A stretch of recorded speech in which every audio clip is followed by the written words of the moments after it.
De bienvenida al abogado Mauro Andino. Él es profesor de la Universidad Politécnica Salesiana. Su área de experticia es Derecho Constitucional. Fue asesor de legisladores del correísmo en el marco del juicio político a Guillermo Lasso, particularmente de Viviana Veloz. Abogado Andino, le damos la bienvenida. Quisiéramos iniciar con la proyección de una de las imágenes de los gráficos de la empresa Cedatos, de un análisis que hizo del momento coyuntural de Ecuador. En este se evaluó el nivel de aprobación de la decisión presidencial de decretar la muerte cruzada y de disolver la Asamblea Nacional, que tuvo una aprobación del 71%, cifra que con pocos puntos más, pocos puntos menos, se ha reflejado en diversas encuestas más allá de Cedatos.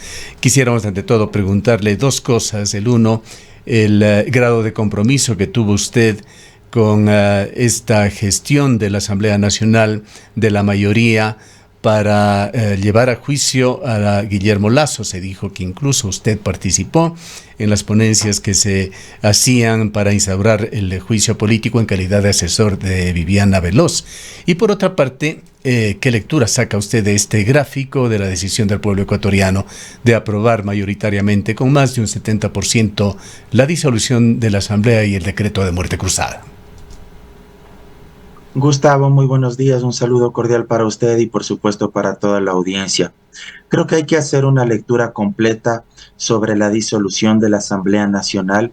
Es verdad, y esto no se puede desconocer, que la opinión pública no tenía un buen criterio respecto del funcionamiento del Parlamento ecuatoriano. La Asamblea Nacional no tenía buenos números, su credibilidad era muy baja, pero esto no significa que la credibilidad del presidente de la República haya sido alta o que la respuesta a través de estas investigaciones de opinión pública obedezcan a que se respalda al presidente de la República en su gestión. Ni lo uno ni lo otro, o lo uno no es condicionante de lo otro. En palabras más sencillas, si bien la gente puede aplaudir y puede respaldar en cierto modo con legítimo derecho y con legítima razón la disolución de la Asamblea, porque no era un parlamento que encarnaba, con honrosas y destacadas excepciones, no encarnaba las demandas populares. También es verdad que el presidente de la República, su credibilidad es absolutamente baja, y más bien me parece que la gente termina por entender y por validar una muerte cruzada como salida institucional y como salida democrática al conflicto político que vivíamos. Es decir, por un lado la gente dice en buena hora que se haya disuelto la Asamblea, pero al mismo tiempo aplaude que el presidente de la República se vaya a su casa porque existirán elecciones anticipadas. Es decir, la gente, en pocas palabras, valida que pueda deshacerse de los dos focos del conflicto político que estábamos viviendo. Respecto de lo otro, le puedo decir, Gustavo, que mi actividad fue absolutamente técnica desde el punto de vista jurídico, constitucional, parlamentario, que es mi experticia, el área donde yo me desenvuelvo. Ingresé precisamente unas semanas previas a el funcionamiento de la comisión ocasional que investigaba el caso del Gran Padrino, y ahora pues evidentemente he vuelto a mis actividades como docente universitario y a mi actividad profesional como abogado y como consultor en temas jurídicos y políticos. Usted mantuvo controversias, debates muy fuertes en las redes sociales. Se le dijo de todo. Es parte del ejercicio político y de la actividad pública, estimado Gustavo. Yo siempre he sido una persona muy tolerante en ese sentido. Trato de no entrar en confrontaciones de tipo personal, trato de no responder a los ataques. La gente que me conoce sabe que no tengo un perfil confrontativo, sino más bien conciliador, independientemente de las legítimas posiciones políticas e ideológicas que cada uno de nosotros defiende. Y si en algún momento respondí, fue específicamente a un actor político que hoy opta por la presidencia de la República, me refiero al señor Villavicencio, y como señalé, le respondí porque él fue quien me insultó y quien me calumnió. Más allá de eso, siempre trato, repito, de abstraerme un poco de los insultos o de las ofensas, en fin, porque además creo que es parte del derecho también que tiene la ciudadanía, no los trolls, sino los ciudadanos de verdad que tienen cuentas en Twitter, en Facebook, el criticar a quienes hacemos actividad pública. Y si es que uno no quiere exponerse a eso, pues lo mejor es no meterse a eso. En mi caso, creo que trato de tener piel de elefante para que eso no me afecte. Ahora, entre las contrapartes con quienes pudimos atestiguar algo de estas fuertes polémicas que se daban, estaba un periodista que viene de una línea dura del periodismo, un ex editorialista de Diario El Comercio, Martín Pallares, quien actualmente entendemos hace solamente una función de carácter personal. ¿A Martín Pallares lo considera usted un troll o qué grado de importancia le da a las opiniones que él ha vertido con respecto a su actuación dentro del juicio político? No creo que valga la pena responderle, Gustavo. Al señor Pallares en su momento le respondí mucho antes de que yo ingrese a la Asamblea Nacional. A partir de ese instante yo lo que he hecho es dejarle que él tuitee lo que bien le parezca. Me parece que él en sus tweets es profundamente agresivo, él personaliza el debate y si es que él quiere vivir con ese tipo de prácticas y si eso le da tranquilidad, paz a su alma, a su mente, pues bienvenido sea. No tengo nada más que pronunciarme al respecto. Ahora, entendemos nosotros que la profesión de abogado es una profesión compleja. Primero, que todo acusado tiene que partir desde una posición en la cual se tiene que considerarse inocente mientras no se demuestre lo contrario, un precepto universal de las leyes en todo país. Además, hay otro de que toda persona tiene derecho a la defensa. Y entendemos que los abogados en muchos casos tienen que convertirse en abogados del diablo. Habremos en los casos penales, el peor criminal tiene derecho a un abogado y si no tiene el dinero para contratarlo, la ley en los diversos países del mundo, incluyendo Ecuador, le dará un abogado de oficio. Entonces es una profesión difícil en la cual en muchas veces no se puede escoger incluso por parte del abogado. Tiene un espacio muy estrecho para poder tomar una libre determinación, pues va inclusive en contra, si es que lo hace en ese sentido, en contra de los principios de esta profesión. Ahora, en el ámbito político puede ser diferente. Usted señala que ha realizado un trabajo técnico profesional, pero ¿no hizo también un trabajo con convicción ideológica al convertirse en asesor de Viviana Veloz? Y entendemos de la corriente que promovía el juicio político en contra del presidente. Todos tenemos principios y convicciones ideológicas, Gustavo. La objetividad pura no existe ni en la actividad política, ni en la actividad periodística, ni en ninguna actividad humana. Usted, quien le habla, quienes nos están mirando y escuchando, creemos en algo, tenemos afectos o desafectos. La neutralidad absoluta es un mito, la independencia absoluta es una falacia. Todos creemos o tenemos una visión respecto del Estado, de la sociedad, del mundo en general. Indudablemente, uno trata de ubicarse o de desarrollar su trabajo donde de alguna manera se sienta cómodo en primer lugar y luego pues donde de alguna manera uno tenga coincidencias. No en todo, probablemente, porque no creo en eso, no creo en la unanimidad absoluta, pero sí al menos donde existan ciertas coincidencias u objetivos comunes.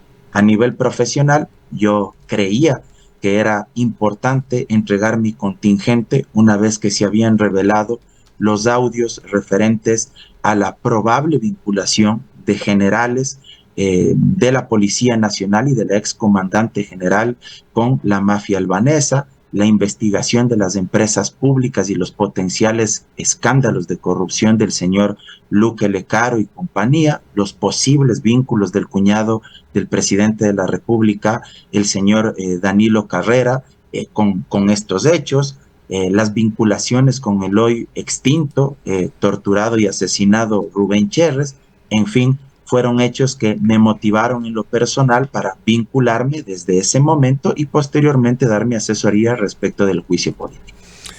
Usted tiene absoluta razón en cuanto al tema del periodismo, en donde no puede haber una absoluta independencia. Los periodistas somos seres humanos por naturaleza.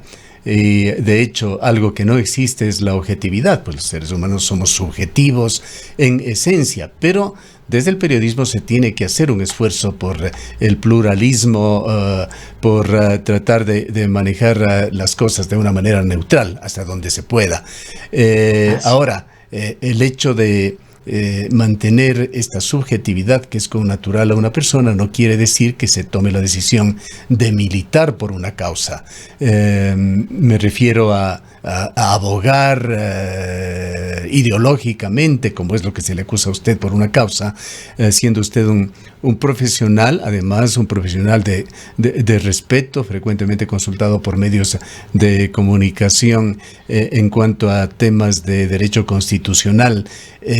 ¿Qué reflexiones ha hecho usted en cuanto a haber cruzado esa línea de identificarse políticamente con una corriente respetable, sin duda, pero fuertemente criticada también en el país? Difícilmente podemos, en este caso, por ejemplo, hablar con usted pensando en que en la contraparte está una persona con una mente absolutamente plural. Usted de alguna manera se ha identificado ya con el correísmo, que reitero, es una corriente respetable, mayoritaria, incluso al momento en el país, pero también cuestionada. Retiraría esa palabra que usted utilizó, Gustavo, de ¿Cuál? acusación que se me ha hecho de militar. Encasillamiento, No, pongamos un encasillamiento, sí, como porque me sea. parece que el término es De demasiado acuerdo. excesivo, exacerba, digamos, de gana Ujú. la conversación que podemos Ujú. mantener. No creo que uno pueda sentirse acusado por tener principios o valores ideológicos. Yo siempre he creído en el estado de bienestar, siempre he creído en un estado presente que garantice derechos económicos, sociales para la gente, salud pública de Es decir, no, calidad, no ha educación actuado de pública de ninguna manera usted calidad. en contra de sus eh, convicciones. y me parece que eso, de alguna manera, es lo que a mí, en lo personal, fundamentalmente me motiva para tomar determinadas decisiones. No creo que sea ningún pecado el asesorar a una organización política o a una legisladora en particular. Fíjese usted que tengo colegas, amigos muy destacados que han decidido, por ejemplo, asesorar al propio presidente de la República, Guillermo Lasso. Eso no invalida sus criterios, eso no invalida de ninguna manera las opiniones, los análisis que puedan realizar, más allá de que, reitero, todos tenemos principios y valores que de una o de otra manera nos identifican. También hay periodistas que ellos sí militan, no lo menciono por usted, Gustavo, con quien siempre hemos tenido una relación muy cordial, pero hay periodistas, y puedo dar nombres abiertamente, el mismo señor Carlos Vera, que ha dicho frontalmente durante estos días que no entrevistará a determinados candidatos, por ejemplo.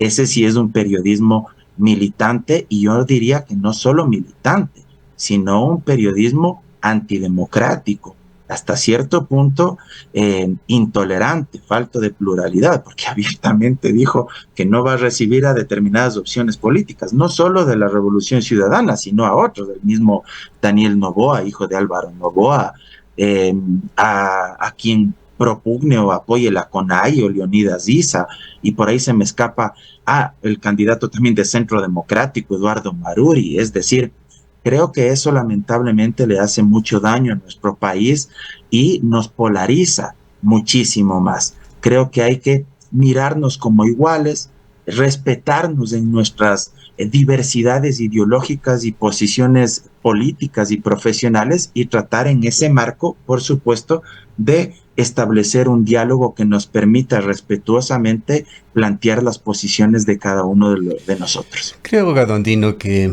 esta introducción al diálogo con ustedes es válida, pues debemos saber exactamente en dónde estamos parados, entrevistador y entrevistado, en este caso, y por supuesto el público a quien nos debemos. Con este antecedente llegamos al punto que realmente queríamos tratar. que es esta intención de aproximadamente un 60% de asambleístas que han manifestado, por lo menos hasta el momento, su intención. Están en este momento justamente ya dándose pasos, acuerdos políticos, sobre todo con la introducción de la paridad de género, con el mantenimiento de la paridad de género para estas elecciones. Se movió un poco el tablero de lo que se venía perfilando ya, pero en todo caso hay una posición mayoritaria de los asambleístas de postularse nuevamente como candidatos. ¿Cómo ve usted esa posibilidad, la pertinencia, cuando usted mismo ha mencionado las cifras, aunque no ha dado las cifras, las tendencias que se dieron con esa bajísima aceptación del presidente de la República, que me parece, lo digo en forma general, no matemática, que Guillermo Lasso llegó al punto de la muerte cruzada con aproximadamente un 8% de aceptación, cuando los asambleístas y la asamblea como institución estaba en el 4% o menos. ¿Qué tan pertinente es el de los asambleístas en este caso? Ya no estamos hablando de Guillermo Lasso, en los cuales usted se ha referido y en muchos puntos coincidimos. Estamos hablando de los asambleístas. ¿Qué tan pertinente es que se candidaticen nuevamente con ese grado de aceptación o de credibilidad? Creo que hay que hacer dos lecturas ahí, Gustavo, una lectura jurídica y una lectura política, e incluso yo diría tal vez ética incluso, más allá de lo político. Desde lo jurídico, es verdad que no tienen ningún impedimento para volver a postularse, así como no tenía impedimento Guillermo Lasso, si es que así lo deseaba. Eso está clarísimo en las circunstancias que estamos viviendo. La ley orgánica de la función legislativa no les impide. De hecho, hay una sentencia de la Corte Constitucional del año 2010 que señala que los asambleístas destituidos o disueltos pueden volver a optar por el cargo. Esto en lo jurídico. Ahora, trasladándolo a la parte política y ética, es bienvenida la pregunta o el cuestionamiento. ¿Es justo que se vuelvan a postular aquellos que fueron destituidos? Y yo creo que esto ya pasa más bien por las organizaciones políticas, que deberían hacer una valoración mucho más exhaustiva. Yo coincido con usted. Yo creo que al menos muchos de los legisladores de todas las bancadas políticas, ojo, y cuando digo de todas, es de todas, creo que probablemente no merezcan ser reelegidos. Pero también conocí y conozco varios casos, no voy a dar nombres para no herir susceptibilidades, porque incluso se me podría ir por ahí a algún legislador o legisladora, pero también conocí casos de hombres y de mujeres destacadas que intentaban hacer su trabajo de la mejor manera y que merecerían probablemente una nueva oportunidad para que sea quien, el pueblo ecuatoriano, quien decida si es que les vuelve a ratificar su confianza o si por el contrario los rechaza en las urnas, porque no hay mejor ejercicio fiscalizador que el que puede realizar el pueblo ecuatoriano a través del voto popular, porque con el voto o les vuelve a dar la confianza o simplemente de un solo tajo a través del resultado electoral les dice no hay chance, pero usted no puede volver a ocupar ese cargo. Pero el rechazo basta, abogado Andino. Aquí en la ciudad de Cuenca, la tengo fresca, hubo una encuestadora que realizó su trabajo durante las pasadas elecciones seccionales y realizó también en forma posterior una encuesta en la ciudad de Cuenca, consultando a los cuencanos, a los azuayos, sobre su grado de confianza en la clase política del Ecuador. ¿Sabe a cuánto llegó aquí? 1,5%, que creía y confiaba en la clase política. Y esto tiene una relación directa con la calidad de candidatos que presentan los partidos y movimientos políticos. El hecho de que se presente, no quiero calificar, por supuesto, como usted, reconozco muchísimas excepciones y las conozco además, pero en general la clase política ecuatoriana deja mucho que desear. Los cuadros que se presentan para las elecciones nos obligan a escoger al menos malo. No está lo mejor del Ecuador representado allí. ¿No debería producirse un cambio, un giro en este sentido en beneficio de los intereses realmente de la población ecuatoriana, a la cual se la tiene por parte de los políticos en la punta de la lengua, particularmente cuando vienen las elecciones, para después, una vez que se está en posiciones, por lo general, nuevamente con honrosas excepciones, trabajar solamente por intereses particulares de grupo o partidistas?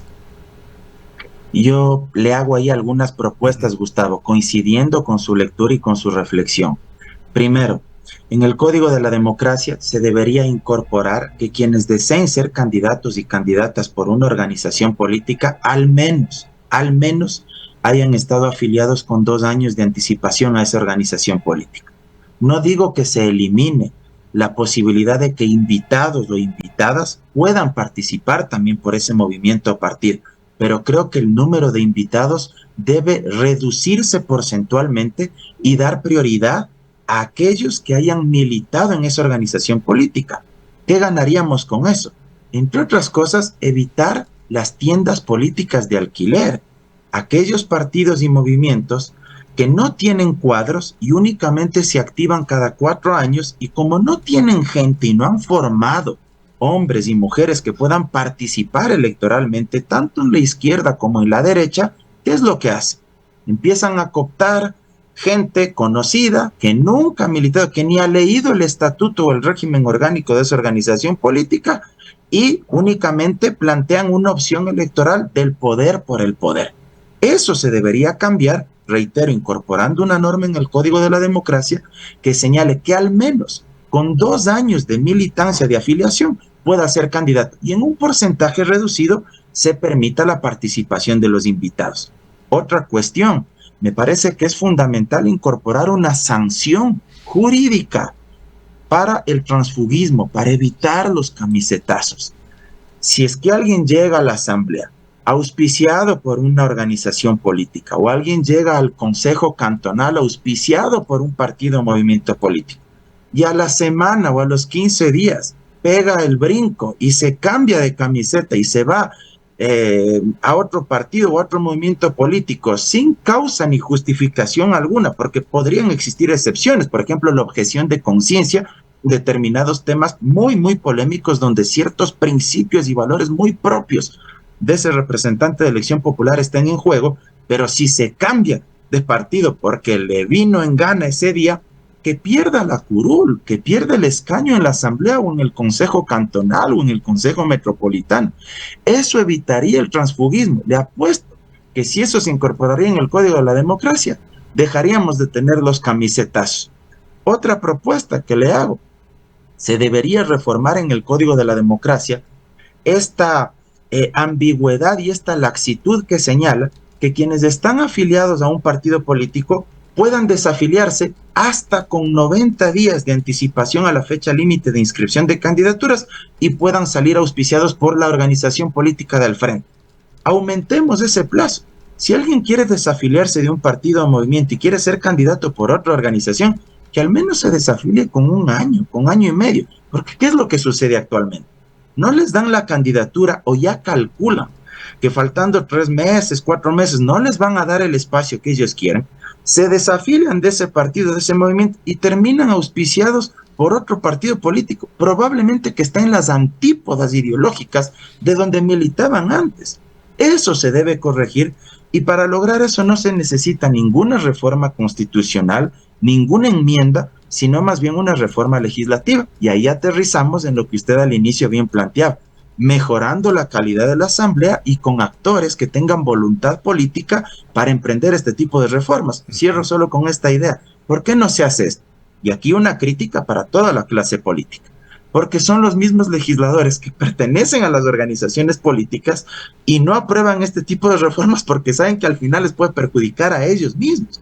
Entonces, claro, aquí se necesita voluntad política, ética pública, presión de las organizaciones de la sociedad civil y también influencia, en buen sentido, de los medios de comunicación para exigir que este tipo de reformas se hagan a nuestra legislación electoral. Ahora, partiendo de ese desprestigio de los partidos políticos en Ecuador, podemos entender el punto de vista suyo sobre estas sugerencias que hace para evitar improvisaciones, para evitar esa pesca a río revuelto que intenta darse frecuentemente en la política ecuatoriana. No se diga ahora con estas elecciones express en las cuales los tiempos, los movimientos, los discursos, los debates van a ser sumamente escasos. Hay otro sector de ecuatorianos que aborrecen la política, sectores independientes. Hay entre estos sectores de gente sumamente valiosa que hacen ciudad, que hacen provincia, que hacen patria, pero que ven como una barrera para una eventual intervención en elecciones para una representación popular, justamente el tener que negociar, que alquilar un partido, un movimiento político con ese enorme desprestigio y malas prácticas que se deducen, se dan como norma general en la política ecuatoriana. Ahí le hago otro planteamiento, Gustavo. ¿Cómo nos libramos de estos partidos políticos de alquiler que apenas sacan un legislador o que a veces ni siquiera obtienen representación y sin embargo siguen existiendo? Yo creo que hay que aumentar los umbrales, es decir, el porcentaje de votos que señale el Código de la Democracia para que una organización política siga existiendo. Actualmente el Código de la Democracia establece umbrales, pero que deben cumplirse en 2 procesos electorales consecutivos. Y esto me parece que es ser demasiado generosos con esos partidos y movimientos. Aquí voy a ser tal vez profundamente riguroso o fuerte. Yo creo que si en una sola elección, no en 2 consecutivas, como dice el Código de la Democracia, si en una elección una organización política no obtiene un porcentaje mínimo de votos, esa organización política debería desaparecer. De la misma forma, ¿cómo evitaríamos que muchas personas se sientan los ungidos para ser candidatos a pesar de que no tienen ninguna posibilidad de ni siquiera hacer calor, como se dice popularmente en el barrio, a las demás opciones políticas? ¿Cómo evitamos que todos quieran participar y que eso a su vez genere gastos respecto del fondo de promoción electoral, que es esta especie de bono que financia este tema de el CNE? De los chimbadores, figura frecuente en Ecuador, que entran por otros intereses realmente. Bueno, es un tema muy complejo, difícil de evacuarlo en un marco tan corto. Sí, le voy a dar una intervención final, por supuesto, abogado Andino.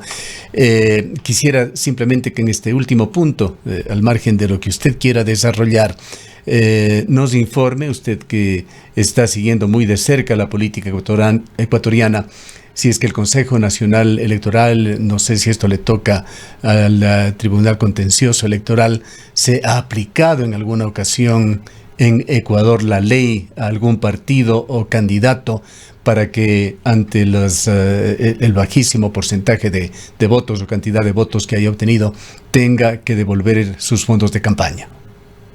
A eso quería llegar justamente, usted ya se me adelantó con la pregunta. A ver, lo que quería mencionar es que el Código de la Democracia señala que si es que un candidato no obtiene determinado porcentaje de votación en 2 elecciones seguidas, tenga que devolver el 50% de lo que le financió el Consejo Nacional Electoral a través del Fondo de Promoción Electoral. Yo sería mucho más rígido en esto. Si es que en una elección ese candidato o candidata no obtiene un porcentaje mínimo de votos, no solo que tenga que devolver el 50%, que tenga que devolver la totalidad de lo que le ha financiado el CNE. Que valga una aclaración. También, en honor a la verdad, no es que el CNE le da dinero en efectivo para la campaña a ese candidato. Lo que el CNE le entrega a ese candidato u organización política es una especie de bono, como el bono para que usted vaya a comprar de pronto en el Supermaxi o en estas grandes cadenas comerciales de ropa. Ese bono le permite canjear por pauta publicitaria en los medios de comunicación. Lo adecuado sería que si en una elección no se saca un porcentaje mínimo de votos, se tenga que devolver todo. Le aseguro que con esa regla, muchos pensarán 2 y 3 veces si es que a pesar de no tener posibilidades van a prestar el nombre para ser candidatos. Y eso reduciría el número de candidaturas y a su vez reduciría también como consecuencia el número de organizaciones políticas y tendríamos un sistema de partidos mucho más fuerte. Pero para lograr eso se necesita reformar el Código de la Democracia. Yo no he conocido que el CNE haya aplicado esto y que haya logrado que devuelvan los recursos. Decía que Ecuador posiblemente se encuentra en un punto no solamente en el que requiere reformar el Código de la Democracia, sino emprender en intensas reformas constitucionales. Si es que no, los mejores expertos señalan que no conviene la figura de una Asamblea Nacional Constituyente que algunos ex legisladores y otros políticos están pregonando, pero sí reformas constitucionales urgentes para mejorar 2 temas fundamentales: gobernabilidad en el país y dar mayor fortaleza a sus instituciones. Absolutamente, Gustavo. Yo sí creo también que además de las reformas legales, porque las propuestas que yo lo he hecho no necesitan de una enmienda ni de una reforma parcial a la Constitución. Son reformas puntuales al Código de la Democracia. Pero más allá de esto, es verdad que sobre todo la parte orgánica de la Constitución sí necesita hacerse varios cambios, varios ajustes, sobre todo la distribución del poder, el diseño, la arquitectura institucional, y evidentemente pues eso nos tomaría otro programa, otra entrevista para poder hacer ahí varias menciones que sí son importantes. En la parte dogmática de la Constitución, el catálogo de derechos, yo creo que tenemos una Constitución muy importante, vanguardista a nivel global, pero en la parte orgánica sí hay cuestiones que generan un desequilibrio de poderes que fueron errores de la Constitución de Montecristi, no tengo empacho en decirlo, y que concentran, entre otras cosas, demasiadas atribuciones, demasiado poder en la función ejecutiva en desmedro de otras funciones del Estado. Creo que hay que hacer ajustes al mismo Consejo de Participación Ciudadana. Hay que hacer ajustes necesarios para la designación de autoridades, pero eso pasa ya por la parte orgánica y la arquitectura institucional de nuestra Constitución. Bien, queremos agradecerle por su presencia, abogado Andino. Muchas gracias a usted, Gustavo, y siempre a las órdenes. Un abrazo. El abogado Mauro Andino es catedrático universitario de la Universidad Politécnica Salesiana, experto en Derecho Constitucional, fue asesor de Viviana Veloz y de UNES en el marco del juicio político en contra de Guillermo Lasso. Son las 9:08.